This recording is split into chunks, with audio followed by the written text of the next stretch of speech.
Hello, welcome back to Michigan Crime Time. I am Jess. If this is your first time here, thank you for joining us.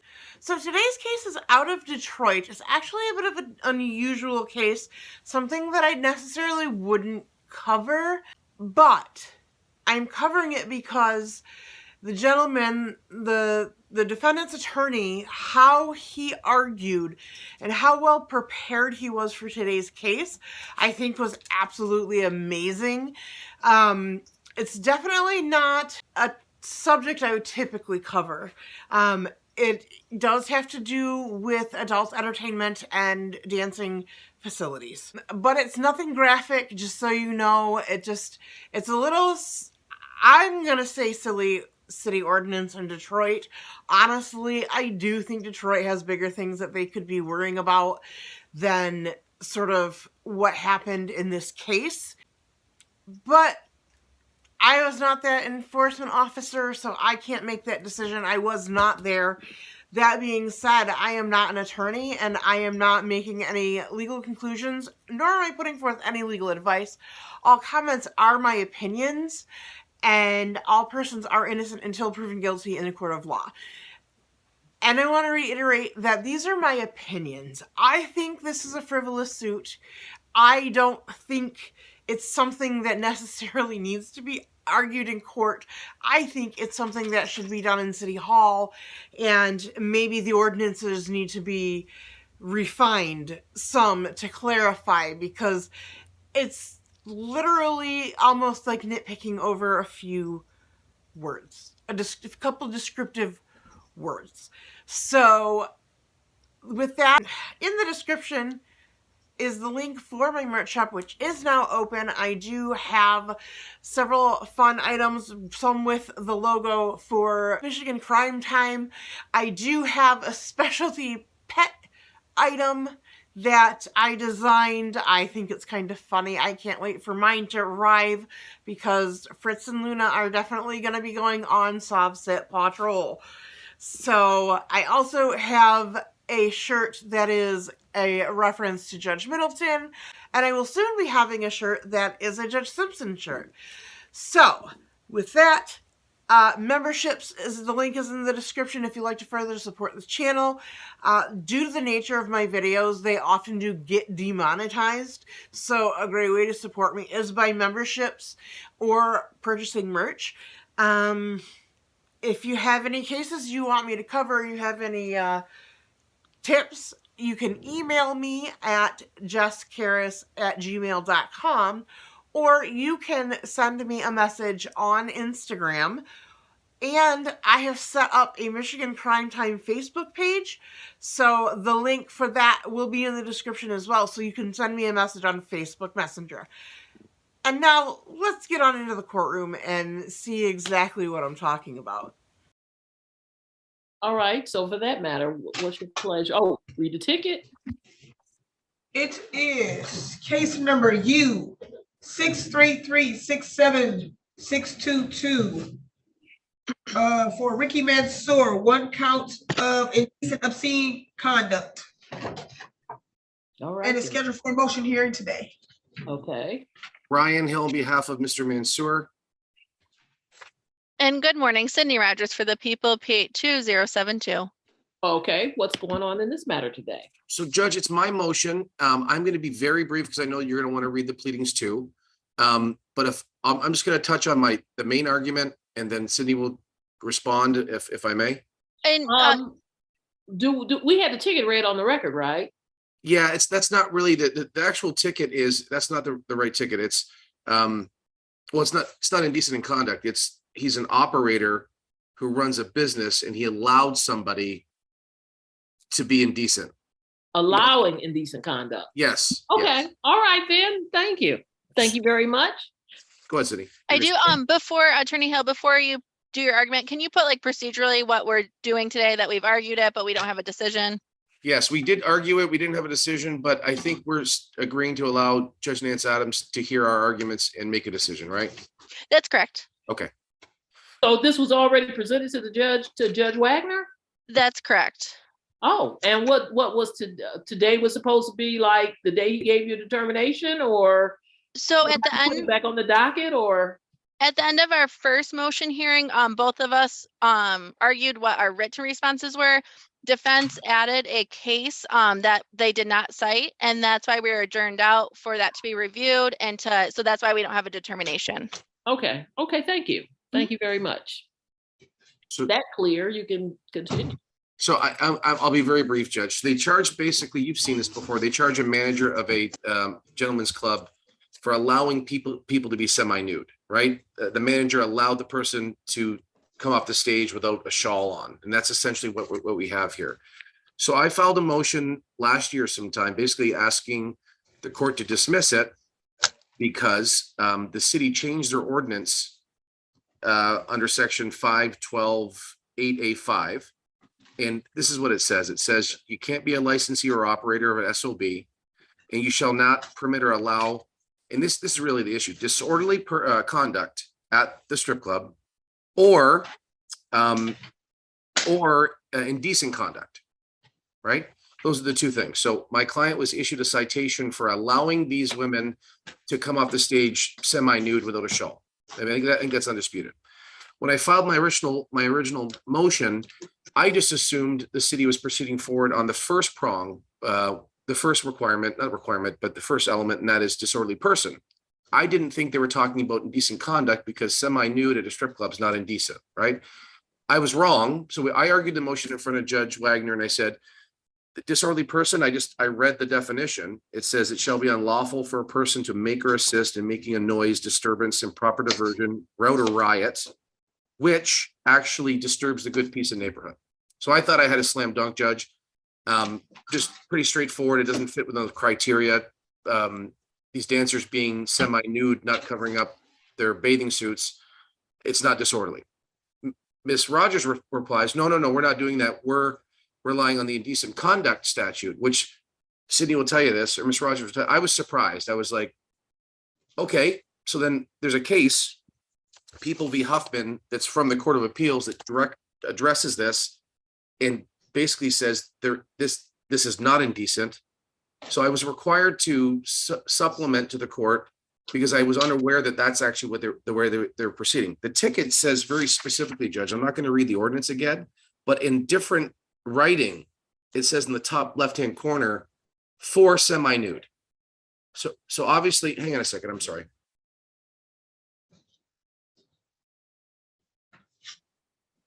I'm sorry, Judge. My associate was just yelling and screaming. So I'm in the middle of a motion. Okay, please. Anyways, I'm sorry, Judge. So I provided a case to Ms. Rogers. I was hoping that there would be a stipulation after I applied the case or set the case, but I understand she has a job to do and I understand she's still objecting. But the Huffman case, People v. Huffman, Judge, I think once you read that, that's dispositive. And I don't see a way of getting around it.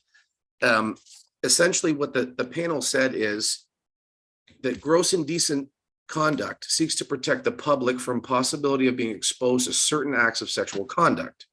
It says, grossly indecent when an unsuspecting member of the public who is in a place in the public, invited or allowed to be, could have been exposed or viewed the act. And here's where I thought I was going to get a stipulation. It further goes on to say that open exposure has been defined as a conduct consisting of a display of any part of the human anatomy under circumstances which would create a substantial risk that somebody might be offended, right? And then the only other section I want to read, Judge, and I know you'll read this afterwards, is that they're using this indecent element for it's stipulated. We actually have a police report that says that these tickets were issued because the dancers weren't nude, they just weren't wearing their shawls or they didn't have the proper coverage up when they left the stage. So there is no sexual act being performed. And if there was, I wouldn't even be making this argument. It just doesn't fit within the indecent exposure statute with the state, like not even close. And I think the key element is that someone might be offended. That's what the Court of Appeals has said. It's an act where someone might be offended. Nobody is going to be offended, at least the patrons at a strip club, when a exotic dancer comes off the stage in a bikini, right? You're going there, I'm assuming, to see stuff like that, right? Did you say there was a top? Yeah, it's undisputed that these semi-nude tickets are because the law is, Judge, once they come off the stage, they have to put a shawl on. Yeah, got it. Right. And sometimes these shawls are see-through, and I'll be honest with you, right? I get you. I get what you're saying. I'm just wondering. I was just wondering the status of was there anything at the top, and then they wanted to put a shawl on, or there wasn't. Sorry, Judge. I heard some. Okay, I see that there was some type of top, and then you got the issue of the shawl or covering or what have you too. Okay. Yeah, I think that the police report indicates that they came off. They weren't covered. Like their bikini and bottoms weren't covered. So the city, again, I didn't know that that's the argument they were making, is saying that's indecent. So I provided the Huffman case to Ms. Rogers, thinking that she would say, okay, I understand, and we'll dismiss it. The ordinance changed, I think, in 2019, right, Ms. Rogers? I believe so. So the only way they can issue the citation is if my client created a disturbance, or he allowed indecent conduct. And the Huffman case basically says, like it says, it's a substantial risk that someone might be offended. Judge, there's nobody going to a strip club that's going to be offended by seeing a lady in a bikini. I'm sorry. And again, no one's going to be offended. This isn't a sexual act that was being performed.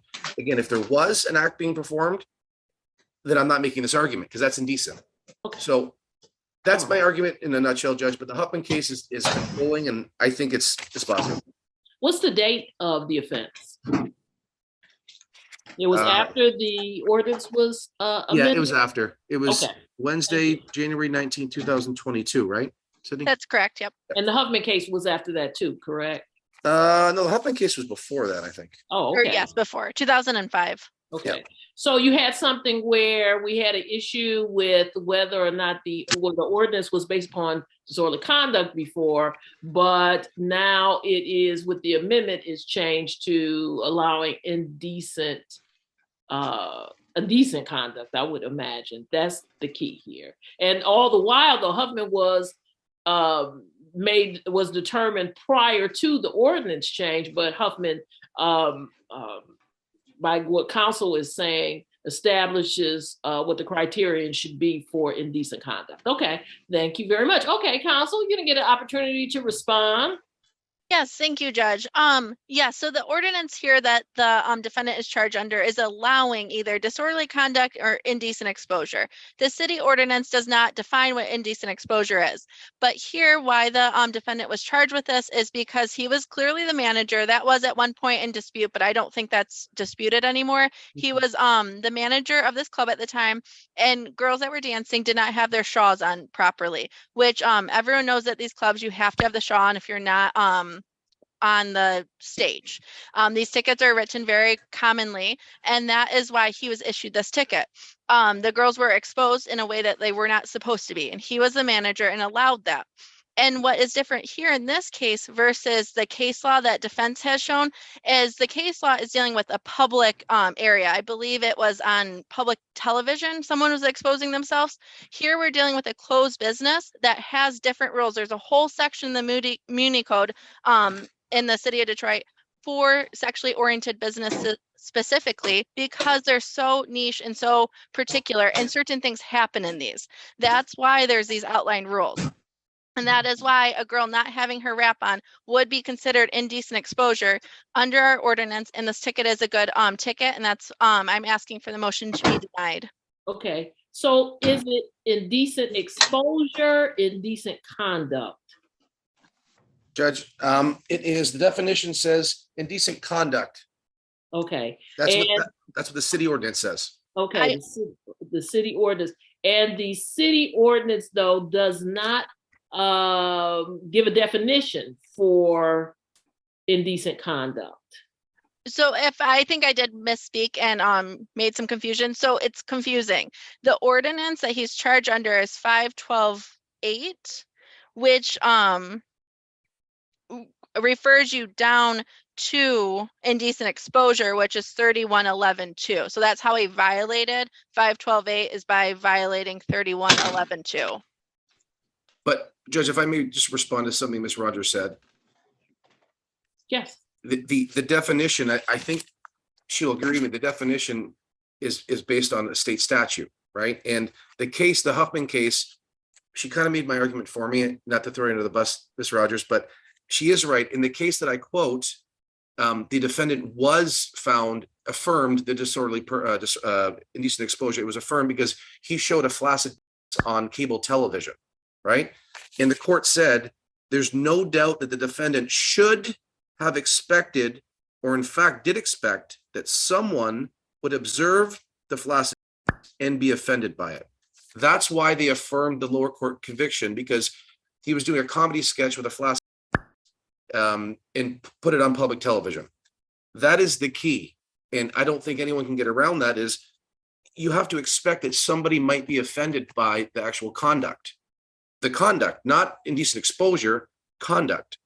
And a dancer stepping off a stage, not exposing her, but wearing a bathing suit, I don't see how somebody would be offended at a strip club. So this is based upon indecent conduct. Conduct. It says, I mean, that's the And section. you would agree, Madam Counsel? Yes, I'm in Okay. agreement.